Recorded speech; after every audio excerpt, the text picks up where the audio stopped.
यार कौन पटाखा दगाई जैसे पूरा गांव बनत गया है। गैस सिलेंडर फूक दे देख सारे पूरा गांव में खत्म करवा चाहता तू।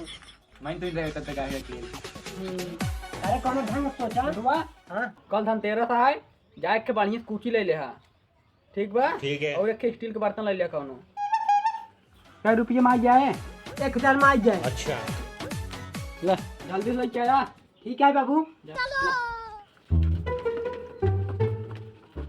A few moments later.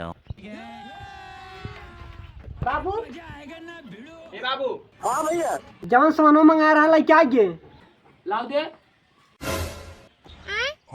ये कौन चम्मच है रे बाबू ही कब टूटे ना चम्मच। अच्छा बाबू ये कुछ ये ना पूरा घर बाहर बना साफ हो गया और पेंटू सका था।